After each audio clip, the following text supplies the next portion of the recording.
Quiz da Previdência. As orientações previdenciárias com a doutora Maria Fernanda Forte Mascaro do Pinho. Realização: Mascaro e Forte Ambrósio Advocacia.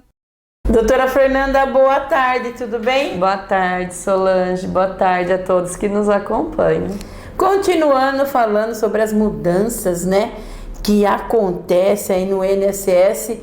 Temos mais mudança, doutora? Temos.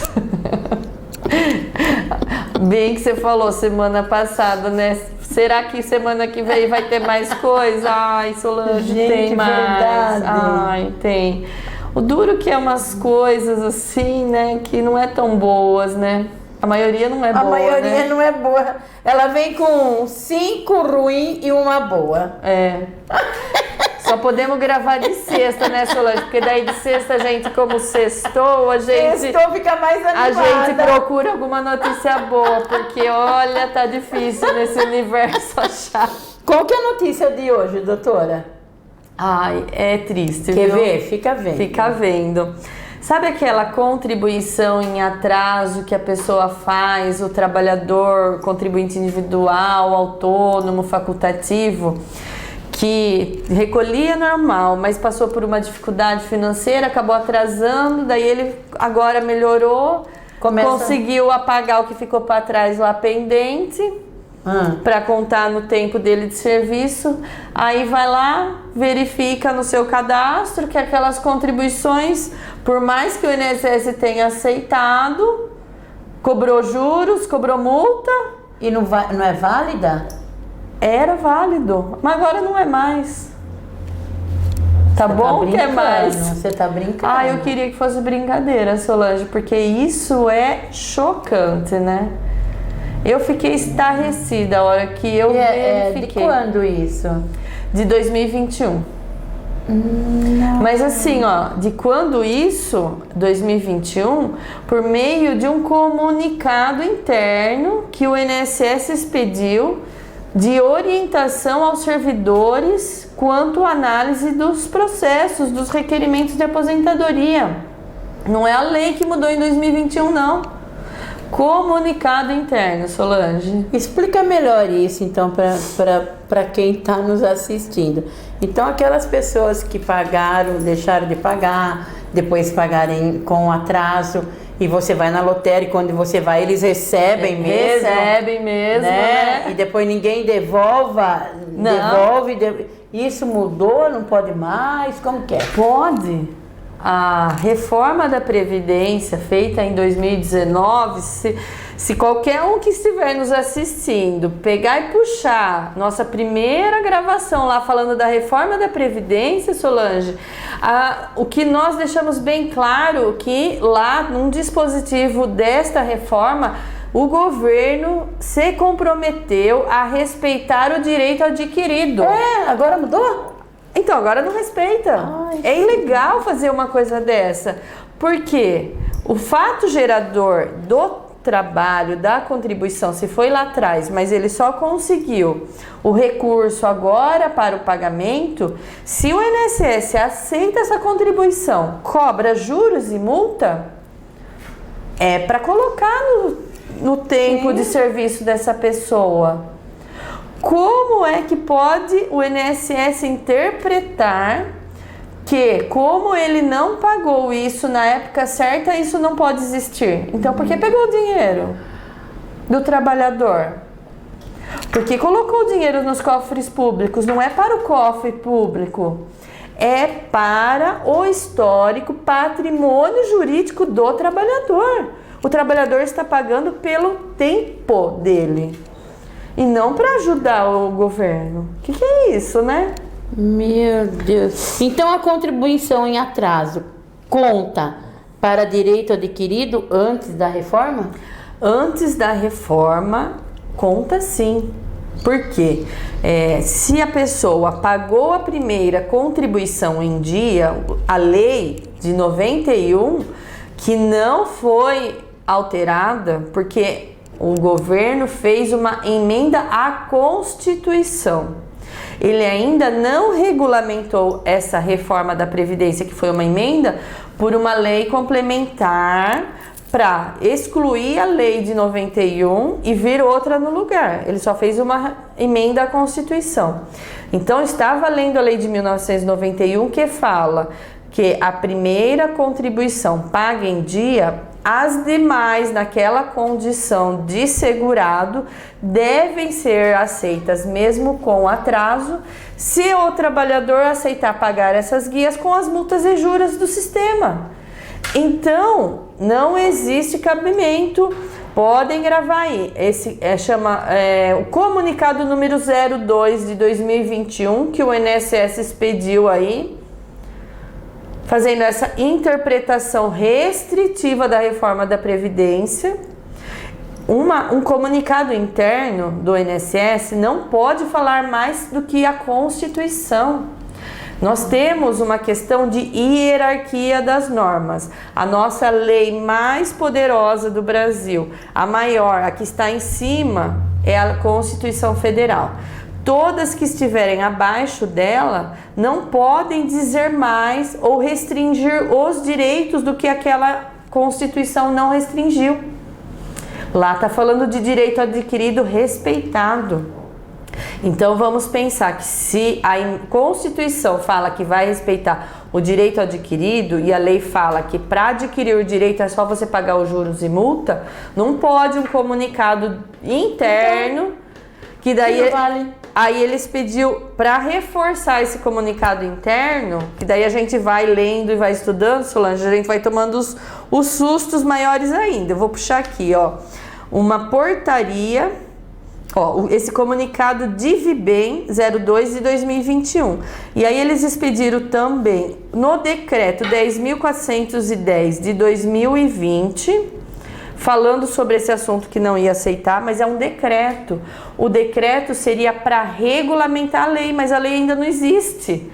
Então o governo está assim pulando etapas de coisas que não podem ser puladas, não respeitar essa hierarquia de normas. E aí ele pegou, para reforçar esse comunicado de IVBEM, que é algo interno do INSS, eles pediu a portaria 1382 de 2021, falando sobre isso, esclarecendo que se pagou com atraso, se essa guia foi emitida após a reforma da Previdência, ele não adquiriu esse patrimônio antes da reforma, então isso não entra no patrimônio dele. Então, por que aceitou a guia? Por que recebeu o dinheiro?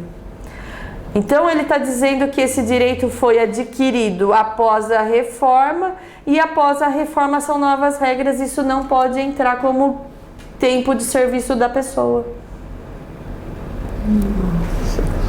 Doutora, e como o INSS entende a questão?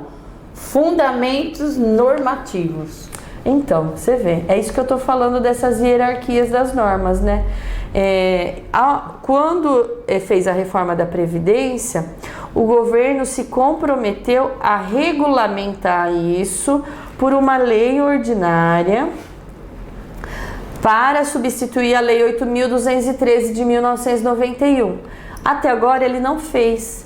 E fica legislando, colocando restrições da reforma da Previdência por meio de portarias, por meios de comunicados internos. Enquanto isso vai negando os benefícios, né, Solange? O próprio presidente fazendo por medidas provisórias, sem levar para o Congresso, porque a medida provisória daí tem validade por até 90 dias. E com isso vai ganhando tempo de muitos dias e meses negando benefícios de forma inconstitucional e ilegal. Agora, doutora, ilegalidade e inconstitucionalidades do entendimento do INSS? Por quê? O INSS não poderia fazer isso. O que vai fazer? Então, Solange, por quê? O INSS está julgando isso tudo indeferindo, negando todos os benefícios. Então o segurado tem duas alternativas nessa situação. Entrou lá com essa aposentadoria porque conseguiu seu dinheirinho, pagou o que estava pendente lá atrás, achou que completou o tempo e veio com essa surpresa desagradável da negativa da aposentadoria, ele pode fazer um recurso administrativo para as juntas de recursos do INSS. É um órgão desvinculado do INSS que julga os casos de indeferimento dessas aposentadorias que é feito nas agências, vai para juntas de recurso, onde são conselheiros, relatores mais experientes que conseguem até mesmo verificar essa questão de ilegalidades, dessas portarias que estão desacordos. Eles podem fazer isso e aplicar o direito corretamente, julgando favorável ao segurado. Mas nós também entendemos que essas juntas de recursos estão abarrotadas de processos, porque eu vi uma notícia ontem, Solange, que eu fiquei pasma. Somente 2% dos pedidos que as pessoas fazem no INSS são autorizados à concessão de aposentadorias, auxílios. Então não é nada. Nada. Então imagina quantas pessoas que não acabam recorrendo dessas decisões. Essas juntas de recursos estão também abarrotadas, com prazos de julgamentos muito extensos. Nós temos aqui casos práticos do escritório desde 2019, ainda aguardando julgamento. Alternativamente, se ele não quiser esperar um tempo longo que essas juntas possam demorar para julgar o seu caso, ele pode recorrer ao Poder Judiciário. O juiz está lá para também fazer essa avaliação dessas ilegalidades cometidas por meio dessas portarias, comunicados, medidas provisórias, e o juiz pode mandar aplicar a lei corretamente, com esse respeito ao direito adquirido da reforma da Previdência, e conceder essa aposentadoria ao segurado. Então ele tem essas duas alternativas, ou fazer esse recurso administrativo ou recorrer ao Poder Judiciário. Então a conclusão de hoje é que vai continuar os 2%? Esses 2% não está com uma tendência muito grande de aumentar enquanto não frear essas medidas que estão sendo feitas arbitrárias aí pelo governo por esses instrumentos, sem levar ao Congresso para votação, sem criar lei.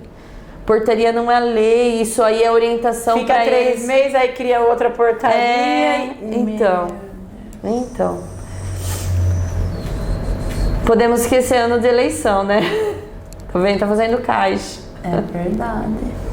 Gente, então a conclusão é que precisa buscar uma assessoria jurídica especializada para analisar, para fazer o pedido assertivo, com essa fundamentação do que está ocorrendo aí em desacordo, para fazer o convencimento do servidor de não aplicar essa portaria, de não aplicar esse comunicado interno, buscar os enunciados dos conselhos de recursos para buscar uma solução mais rápida para a concessão dessas aposentadorias. Nós estamos vendo que propor por conta própria o pedido de aposentadoria não está funcionando, porque só a concessão de 2% é muito pouco, né, Solange? Imagina, do universo de pessoas pedindo seus benefícios, suas aposentadorias, que é a renda para sobrevivência, só 2% ser concedido é muito pouco. Muito pouco. Então você que está nos assistindo, procura aí um advogado, procura a Defensoria Pública, porque se você for pedir direto no INSS, não é verdade, doutora? Não vai, isso daí não vai funcionar. Pode ser que não prospere esse pedido de aposentadoria e vai delongando mais tempo para conseguir essa almejada aposentadoria, que é de anos e anos de trabalho, né? Nós não estamos dizendo que é referente a um mês trabalhado, né? E pago, né? Pago com juros e multa ainda, né, Solange? É justo isso? Não é, né? Não é. Não aceitasse o pagamento, então, né? Para a pessoa já saber que era para guardar esse dinheiro, pagar daqui para frente e seguir a vida. E também não devolve. Não? Será que semana que vem você vem com notícia boa? Eu vou procurar. Então tá bom, doutora. Muito obrigada.